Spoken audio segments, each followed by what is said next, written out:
ওই সাআদ ইবনে রবীআ তিনি 70টি কাফেরদের পক্ষ থেকে আঘাতের শিকার হয়েছেন। কয়টা? 70টি তীরের চিহ্ন তার গায়ে দেখা যাচ্ছে। সাআদ ইবনে রবীআ রাদিয়াল্লাহু তাআলা আনহুকে দেখে যায়েদ ইবনে সাবিত রাদিয়াল্লাহু তাআলা আনহু বলতে লাগলেন, আমি তো সাআদ ইবনে রবীআকে খুঁজতেছি। এটা শোনার পর বলে, আল্লাহর রাসূল আপনার কাছে পাঠিয়েছেন। এই কথা শোনার পরে যেন তার প্রাণ আবার নতুন করে ফিরে আসলো। বলেন, ভাই তোমার কাছে রাসূল পাঠিয়েছেন, আল্লাহর রাসূল তোমাকে সালাম বললেন। এ কথা শোনার পরে সাআদ ইবনে রবীআ বলতেছেন, আলা রাসূলিল্লাহি আসসালামু আলাইকা। এ যায়েদ ইবনে সাবিত, আল্লাহর রাসূলের সালাম পাওয়ার পরে তুমি রাসূলকেও আমার পক্ষ থেকে সালাম বলবা।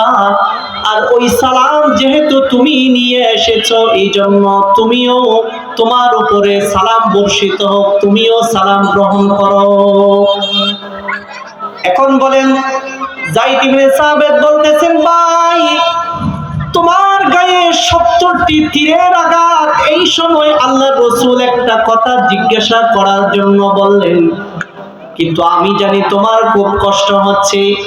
এরপরও রাসূল এই কথা জিজ্ঞাসা করার জন্য যেহেতু বললেন, এই জন্য রাসূল খবর দিলেন, তোমার কাছে জিজ্ঞাসা করি, খব্বিরনি কাইফা তাজিদু, তুমি আমাকে বলো তোমার এই 70টি তীর আঘাতপ্রাপ্ত হওয়ার পরে তোমার কি অবস্থা, তুমি কেমন পেয়েছো?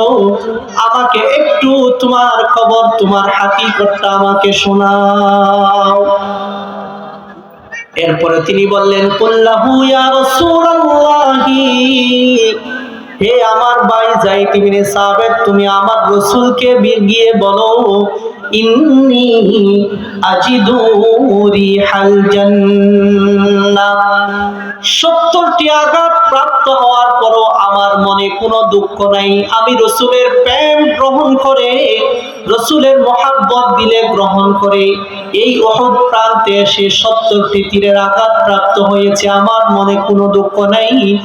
যাই তুমি রাসূলকে বলো, ইন্নী আজিদু রিহাল জান্নাহ, আমি এই উহুদ প্রান্ত থেকে জান্নাতুল ফেরদাউসের সুঘ্রাণ পেয়ে যাচ্ছি।